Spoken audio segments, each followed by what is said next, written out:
अब आप लोग अपनी जगह पे बैठिए। मिलॉर्ड, अभी अभी आपने जैसा देखा, इस आरोपी ने बिल्कुल उसी तरीके से खून किया। श्रीवास्तव जी, ये जो नाट्य रूपांतर आपने पेश किया, उसे देखकर ये बात साबित नहीं होती कि खूनी यही है। वैसे डिफेंस ने हमें इनके ट्रेन के टिकट्स और उस होटल का बिल प्रोवाइड किया है जहां पर ये रुके थे। लेकिन मिलॉर्ड, हमारे पास इसका कॉल डिटेल्स मौजूद है और उस कॉल डिटेल से साफ पता चलता है कि आरोपी उस दिन शहर में मौजूद था। दिखाइए।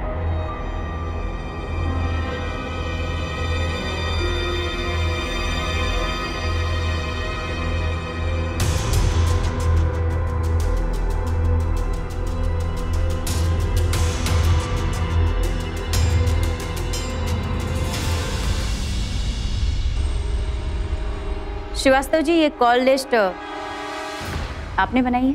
जी मिलॉर्ड। थोड़ी मेहनत कर लेते तो ज्यादा अच्छा होता। आपके द्वारा पेश किए गए सबूतों के हिसाब से खून रात 25 तारीख को हुआ।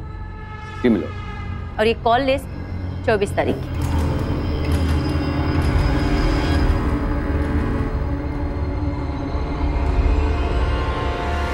इस केस की अगली सुनवाई अगले महीने की 6 तारीख को की जाएगी। श्रीवास्तव जी, आपसे अपेक्षा है कि आप अपना केस ठीक से पढ़ लेंगे। कोर्ट की आज की कार्रवाई यहीं पे समाप्त।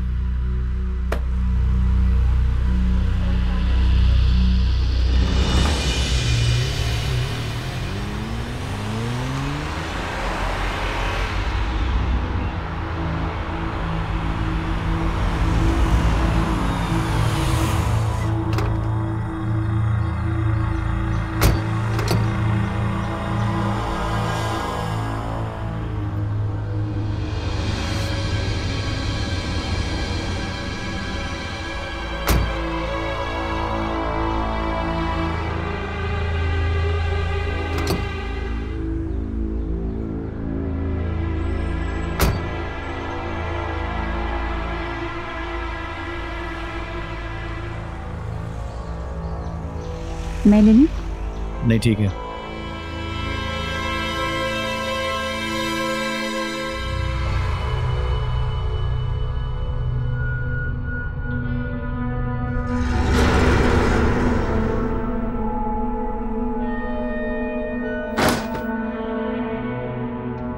ये लो। तुम जाओ। हम जाए मैडम? हाँ रमन, अभी जाओ, पर सुबह समय पर आ जाओ। ठीक।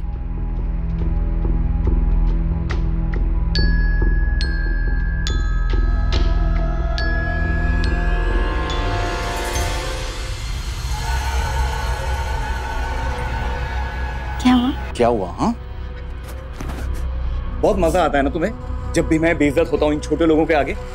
एक भी मौका नहीं छोड़ती हो तुम मुझे इनके सामने नीचा दिखाने का। हाँ मनोज, मैं ऐसा क्यों करूंगी? हाँ, क्यों करूंगी?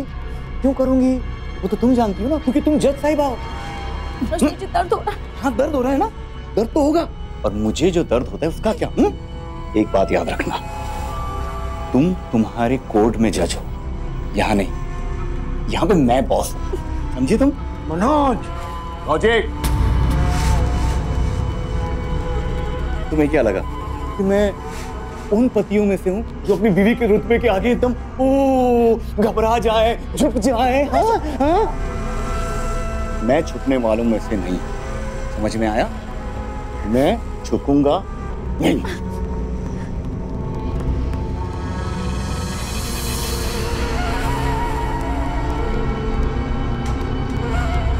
अब वहां खड़ी रहोगी या आके मेरे जूते उतारोगी? सुना नहीं तुमने?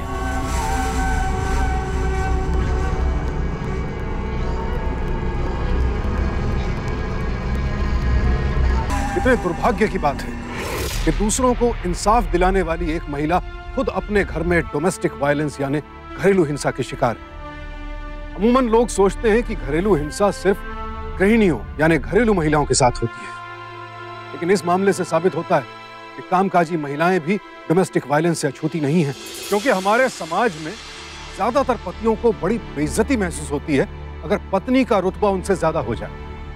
औरत तो ऐसा नहीं सोचती। पति का रुतबा बढ़ता है तो पत्नी खुश होती है, तो फिर पत्नी की तरक्की से पति को प्रॉब्लम क्यों? इसकी जड़ में है हमारा समाज, जो मर्दों को हमेशा औरतों से ऊंचा मकाम देता है। ऐसा ही केस है लता और मनोज का, जहां मनोज अपने हाथ पैर चलाकर अपनी मर्दानगी दिखाना चाहता है।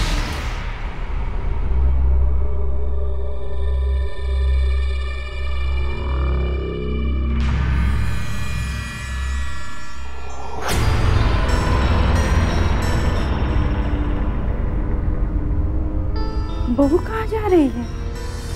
बहू कहाँ जा रही हो तुम? मुझे यहाँ नहीं रहना माँ जी। क्या? मनोज, अगर तुम्हारे कारण बहू इस घर से चली गई तो मैं तुम्हें कभी माफ नहीं करूंगा, कभी नहीं। अरे तो बाबूजी, मैंने उसे थोड़ी कहा घर छोड़ के जाने के लिए। बहू, मैं तुम्हारे हाथ जोड़ती हूँ, मेरा एक ही बेटा है, उसका सुख दुख में ही हमारा सब कुछ है। मैं जानती हूँ वो नालायक है, लेकिन ऐसी ही एक समझदार बहू मुझे चाहिए थी। बेटा, तू ही उसे संभाल सकती है। माँ जी, माँ बाप बच्चों से माफी मांगते हुए अच्छे नहीं लगते। आप लोगों की वजह से ही तो मैं पढ़ लिख कर जज हो पाई। शादी के बाद अगर आपने मुझे पढ़ने की इजाजत नहीं दी होती तो ये नहीं होता। मुझ पर तो बहुत बड़ा एहसान है आप लोगों का, पर माँ जी बर्दाश्त की भी हद होती, अब नहीं होता। मनोज, चल बहू से माफी मांग। मैंने कहा मांग माफी। अरे सॉरी।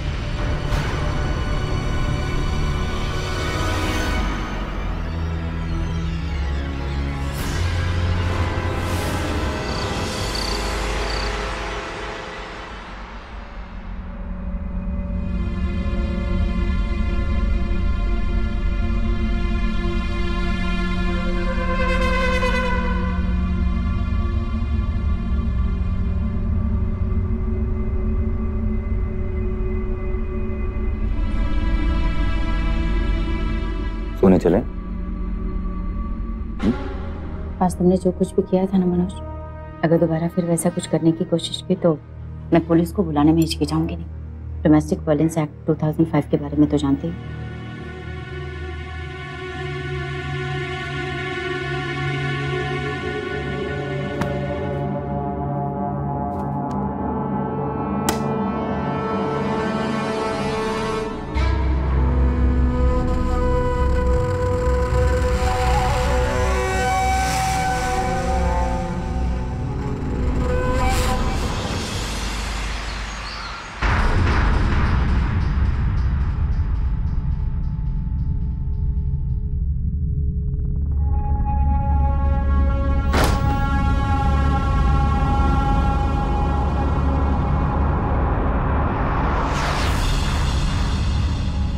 ये पैसे ये मुझे क्यों दे रही हो?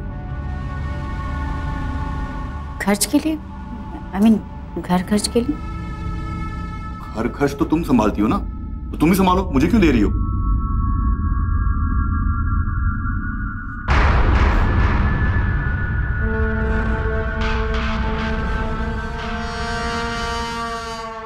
आपके खर्चे के लिए।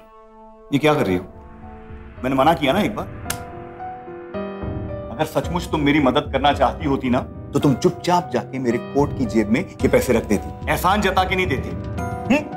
और क्या समझ के रखा है तुमने? मैं कोई भिखारी हूं जो तुम्हारे दिए हुए पैसे लूंगा? मनोज, कैसी बातें कर रहे हो? मेरा वो मतलब नहीं था। अच्छा, I'm sorry. Okay. तुम्हारा क्या मतलब था ना, ये मैं बहुत अच्छी तरह से जानता हूं। तुमने अपनी ये जज की पदवी को ना बहुत ज्यादा सीरियसली ले लिया, और तुम घर में भी जज बनने की कोशिश कर रही हो। पत्नी हो, पत्नी बनकर रहो, पति बनने की कोशिश मत करो। अच्छा, I'm sorry. अब पैसे रख लो। फिर ये पैसे मुझे दे रही हो? पत्नी के पैसे लेने से अच्छा है कि मैं भूखा मर जाऊं। तुम्हारे पैसे तो रखो, अब जाओ, मुझे काम करना है।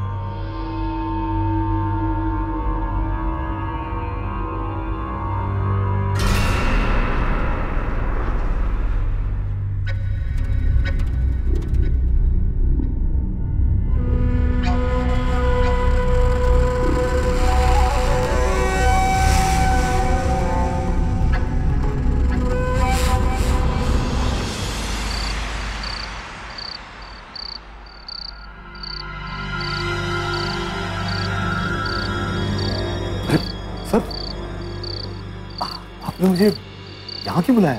मैंने सुना है मेरे भाई के केस में जज साहिबा जो है वो बहुत ईमानदार है। हाँ सर, वो तो है। फिर मेरा काम कैसे होगा भाई? सर क्या बताऊं, आपके भाई का केस ना बहुत वीक है। मेरा भाई भी बहुत इमोशनली वीक है, इसलिए जज्बात में आकर गोली चला दी। अगर अब उसे बचाना है। अरे सर तो बचाएंगे ना सर, अब लेकिन कीमत लगेगी। कितनी कीमत है बोलो? 5 लाख। ओह, सिर्फ 5 लाख? मैं अभी तुमको 1 लाख रुपया देता हूँ। ये लो 1 लाख। 4 लाख काम होने के बाद। जी सर। और एक चीज याद रखना, काम हो जाना चाहिए बॉस, समझे? सर काम हो जाएगा सर। नमस्ते।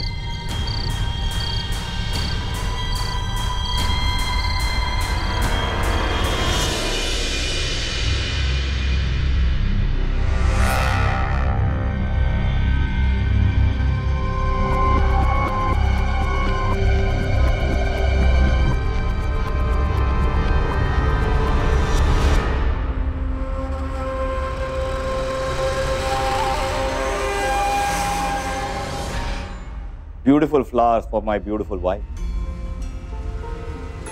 It's really beautiful. मेरे favorite flowers. Thank you so much. You're welcome.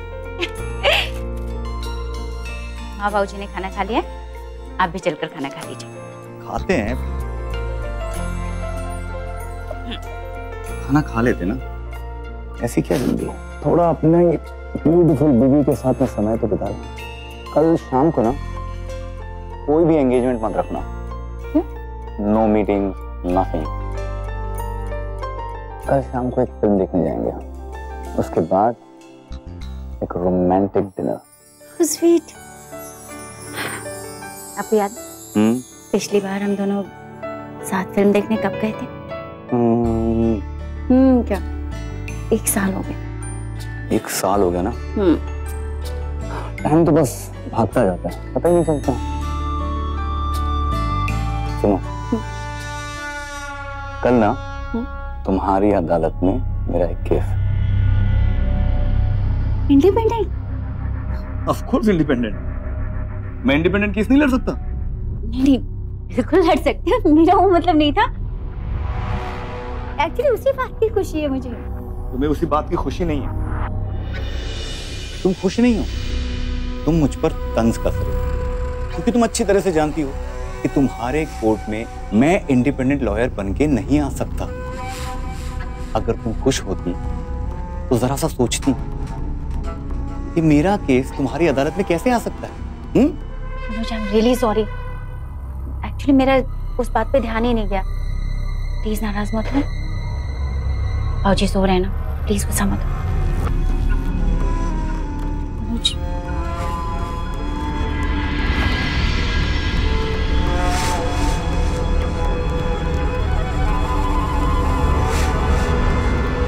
सुनो, तुम्हारी अदालत में जो मेरा केस है उसका मेन आरोपी है मंगल, जिसने अपनी बेटी को मार डाला।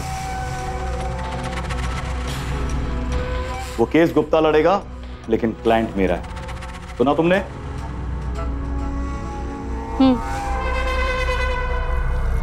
एक्चुअली मैं उसी केस की फाइल स्टडी कर रही थी। बड़ा ही शातिर अपराधी है, सारे सबूत और गवाह भी उसके खिलाफ है।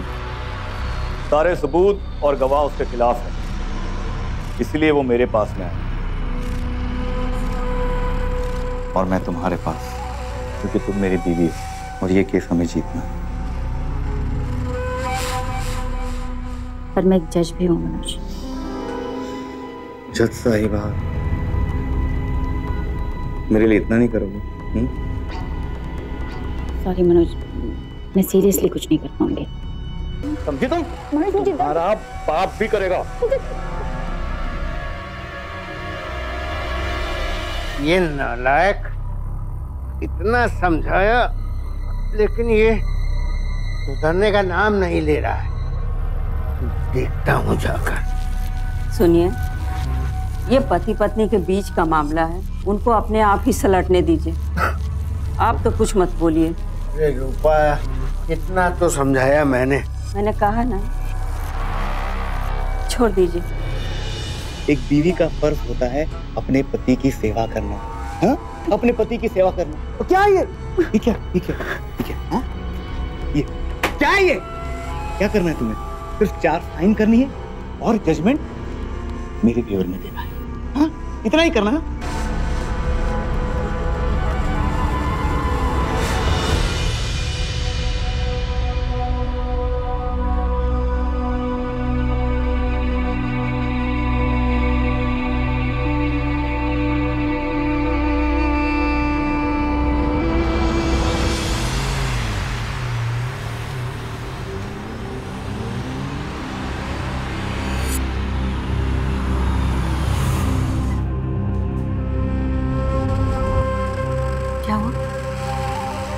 मेरा काम याद है ना? ध्यान रहे, मेरा काम हो जाना चाहिए। हाथ छोड़ो, क्या बदतमीजी है? बदतमीजी तो तब होगी जब तुम मेरा काम नहीं करोगे। 1 बजे मेरा केस है, मैं यहीं पे रहूंगा। जैसा कहा है वैसा कर, समझ में आया? जाओ।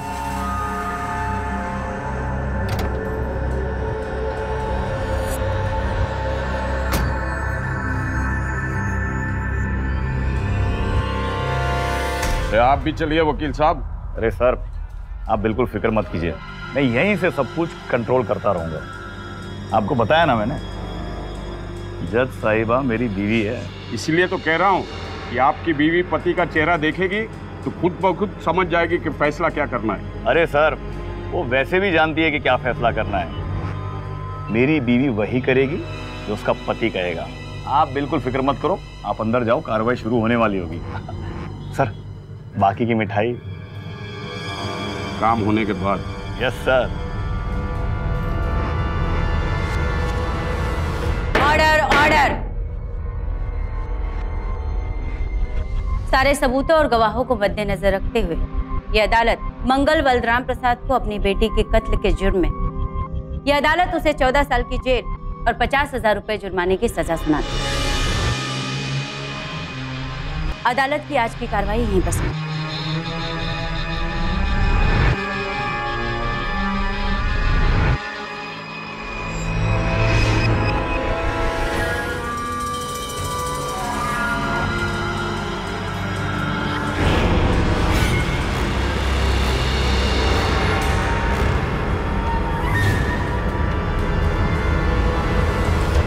अरे सर, मिठाई। कल तक मुझे पैसे मिल जाने चाहिए। हम बाहुबली है, मैं तो गाड़ देंगे तुझको, समझे?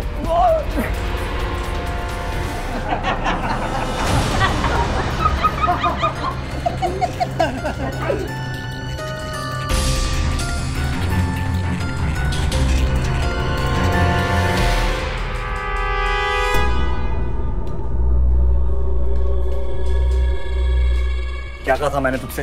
क्या किया तूने? क्या किया? छोड़ दीजिए आप लोग। क्या किया तूने? मनोज, यहाँ बहुत तमाशा हो रहा है, घर चलकर बात करें।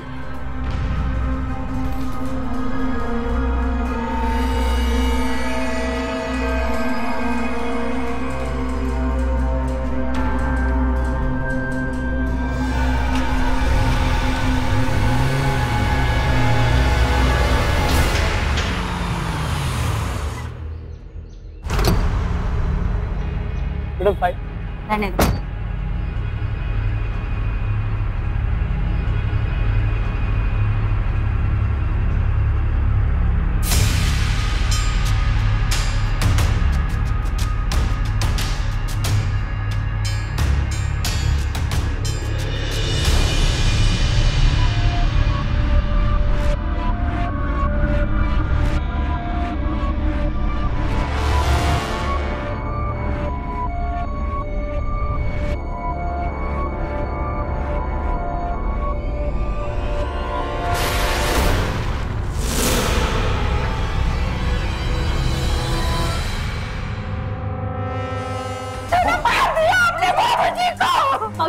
बाबूजी को मार दिया सब।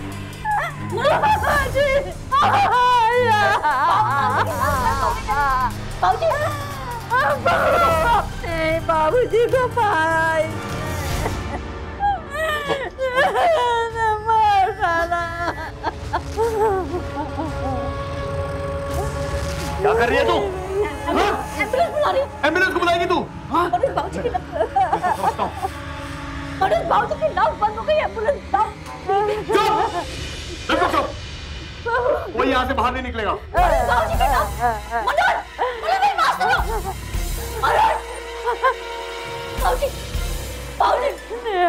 क्या पागल हो गया ये आदमी? इसका ईगो इतना बड़ा हो गया कि दूसरों की बात सुनना ही नहीं चाहता। अपने अहम में इतना अंधा हो गया कि अपने पिता को ही जान से मार दिया। किसी के लिए भी इससे ज्यादा शर्मनाक बात और क्या हो। दरअसल ईगो के बहाने इस आदमी की असलियत, इसकी आपराधिक प्रवृत्ति उभर कर सामने आई, जिसे बिल्कुल भी नजरअंदाज नहीं करना चाहिए। ऐसे आदमी को फौरन पुलिस के हवाले कर देना चाहिए। पर ऐसा होगा कैसे? लता को तो इसने कमरे में बंद कर दिया, अब आगे और किस हद तक जाएगा ये?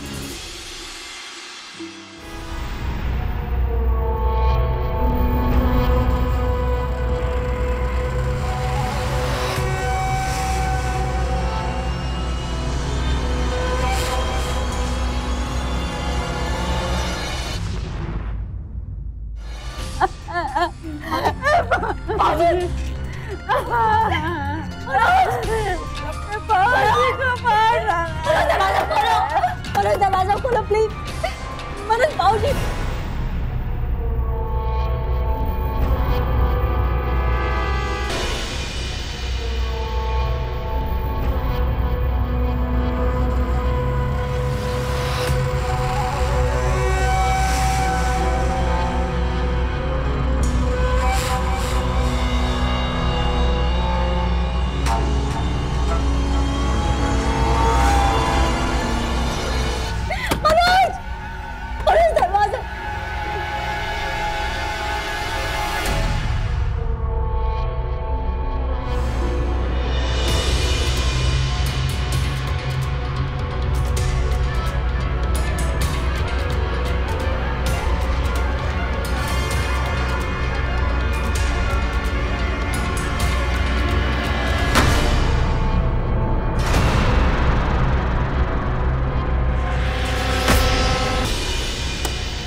तुम लोगों ने मेरी बात सुनी, बहुत अच्छा किया।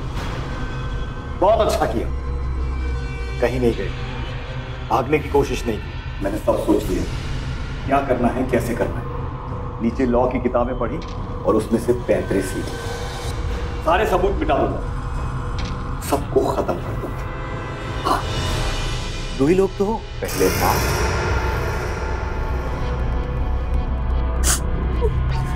और फिर तू। बस खेल खत्म। लेकिन इससे पहले तुझे एक सुसाइड नोट लिखना हो। सुसाइड नोट में ये लिखेगी कि मैं अपने सास ससुर पे तंग आकर, और इसलिए पहले तूने उन्हें खत्म किया और फिर खुद आत्महत्या कर। मनोज तुम क्यों ऐसा कर रहे हो? हमने तुम्हारा क्या बिगाड़ा? मेरे पास में और कोई चारा भी नहीं है।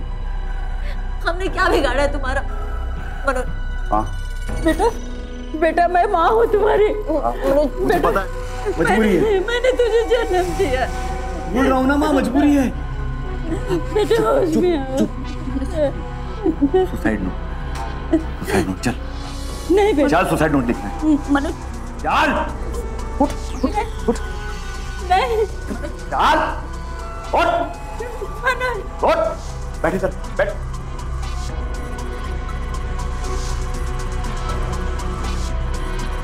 पुलिस को कॉल। शाबाश, पेन उठा पेन। हाँ चल लिख लिख। माँ चलो। बेटा चलो माँ। मनोज, माँ चलो। मनोज, मनोज फिक्र मत करो, कुछ नहीं होगा। मनोज नहीं, मनोज चलो माँ। ऐसा नहीं कर सकते मनोज, तू मेरा बेटा है। कुछ नहीं होगा माँ, बस जरा सा दर्द होगा। मैंने तुझे जन्म दिया है, कैसे मारोगे मुझे? ऐसे मिनटों में खेल खत्म। बेटा मैं तुम्हारे कोई नुकसान नहीं करूंगी बेटा।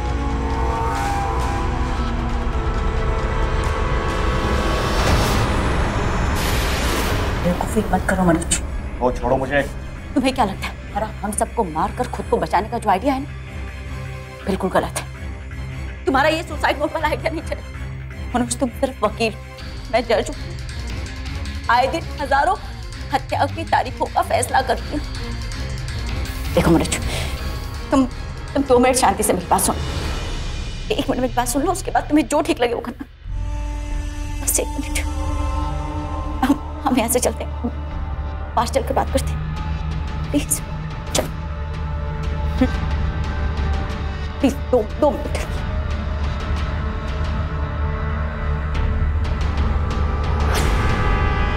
प्लीज मुझे किसी की कोई बात नहीं सुननी है। Manoj please 5 minute. मैं तुम्हारी सब बात मानूंगी, बस 5 मिनट के लिए। 5 मिनट देखो प्लीज। मैं कह रहा हूं तुमसे, तुम मेरे साथ में कोई गेम मत करना। तुम जानती हो ना मेरे सर पर खून सवार है, क्योंकि अगर तुमने कोई भी गेम खेलने की कोशिश की ना तो मैं तुम्हारा क्या करूंगा ये तुम अच्छी तरह से जानती हो। तुम जानती हो ना मैं क्या करूंगा? हाँ अच्छी तरह से जानती हूँ। तुम्हारी बीवी हूँ मनोज, तुम्हारी काबिलियत भी तो जानती हो ना। मनोज तुम वकील हो, ऐसे बेवकूफों जैसी बातें कैसे कर सकते हो? क्या कहना चाहती हो तुम? देखो मनोज, अगर मैं कल कोर्ट नहीं पहुंची, पुलिस छानबीन करे, तो तुम अच्छी तरह से जानते हो कोर्ट में सबके सामने तुमने मेरे साथ कैसा बिहेव किया। सभी ने देखा। सबसे पहला शक तुम पर जाए, फिर कैसे बचाओगे खुद? कहाँ भागोगे? सही कहा तुमने, मैं वकील हूं ना, लेकिन बेवकूफ नहीं हूं। मैंने सब कुछ सोच कर रखा है। अगर मैंने तुम्हें जाने दिया ना तो तुम मुझे पकड़वा दोगी, इसलिए मैंने सब कुछ सोच के रखा है। सुसाइड नोट है ना मेरे पास। सुसाइड नोट से काम नहीं चलेगा मनोज, शक तुम पर भी होगा।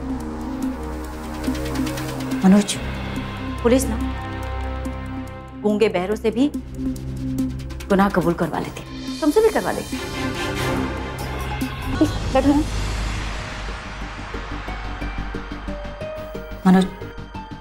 मनोज अगर मैं ये केस कोर्ट तक ना पहुंचने दूं, जज मैं कोर्ट में हूं, पर यहाँ पर तो तुम्हारी बीवी हूं, और एक बीवी होने के नाते मेरा फर्ज बनता है कि मैं सबसे पहले तुम्हें बचाऊं। प्रॉमिस, मैं तुम्हें बचाऊंगी। तुम्हें याद है वो 1977 का केस जिसमें पत्नी की लाश बैकयार्ड में मिली थी, उसके बावजूद पति को फांसी की सजा हुई। वो भी वकील था और खुद को नहीं बचा पाया। और वो 1956 का ट्रिपल मर्डर केस याद है तुम्हें? गवाहों को मारने के बावजूद उसे फांसी की सजा हुई। आई प्रॉमिस मैं तुम्हें बचाऊंगी, किसी भी तरह से कैसे भी करके मैं तुम्हें बचाऊंगी।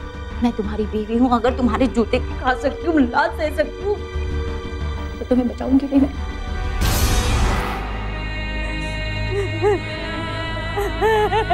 क्या कर दिया? प्रॉमिस तुम्हें बचाऊंगी। अभी शांत हो जाओ।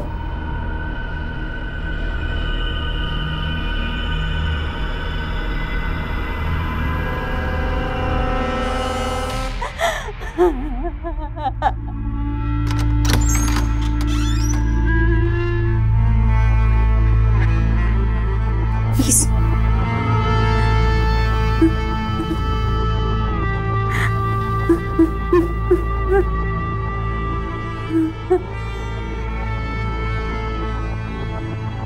मज जो होना था वो हो गया। हम कुछ भी कर लें लेकिन बाबूजी को वापस नहीं ला सकते। मज संभालिए अपने आप को।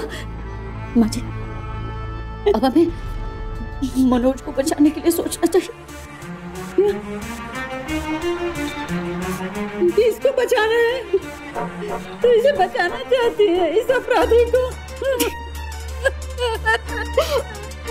माजी अब मैं पति को हो चुकी, मुझे मेरे पति को बचाने नहीं दिया।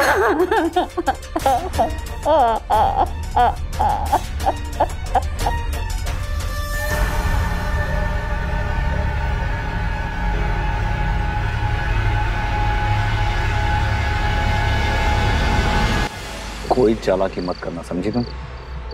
गन कहाँ से आई तुम्हारे पास? इससे तुम्हारा कोई लेना देना नहीं। बस इतना याद रखना कि अगर चालाकी की ना तो क्या करूंगा तुम जानती हो। मनोज मैं कोई चालाकी नहीं करी, कम से कम अब तो ट्रस्ट करो मुझ पे। देखो हम डेड बॉडी को यहाँ से लेकर संगम पुल की तरफ जाएंगे, उसके बाद वहां पुल से डेड बॉडी नीचे फेंक देंगे। कल को अगर पुलिस ने खोजबीन की भी तो उन्हें लगेगा कि बाबूजी का पैर फिसल गया और वो गंगा जी में गिर गया। अब चलें? चलो।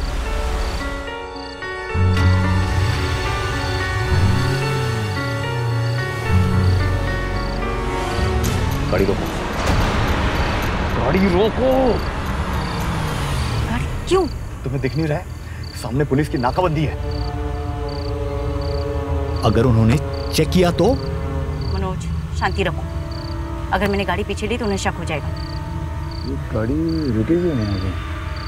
और अगर उन्होंने चेक किया, डेड बॉडी मिली, तब क्या करेंगे? मनोज शांति रखो, मुझे देखकर वो वैसे भी गाड़ी रोकेंगे। ठीक है चलो। अब तुम गन छुपाओगे या ऐसे लेके रहो? मुझे दे। नहीं तो छुपा दो, कहीं कुछ करो। चलो, कोई चालाकी नहीं।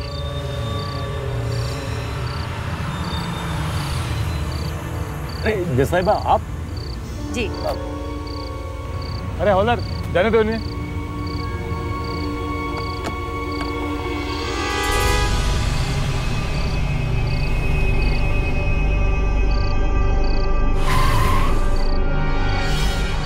गाड़ी क्यों रोकी? रोकी नहीं, पता नहीं क्यों रुक गई। स्टार्ट नहीं हो रही है। जरूर कुछ चालाकी कर रही हो। इतना सपोर्ट करने के बाद भी तुम्हें लगता है चालाकी कर रही? तुमको देख लो।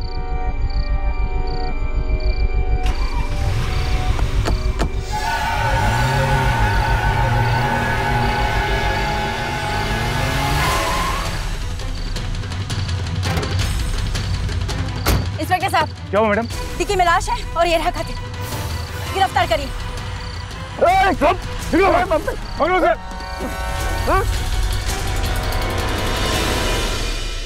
धोखा दिया तुमने मुझे। जैसे को तैसा, तुम जैसे धोखेबाज को धोखे से पकड़वाना पड़ता। ले जाइए। छोड़ूंगा नहीं मैं। ले जाओ उसे। छोड़ूंगा नहीं।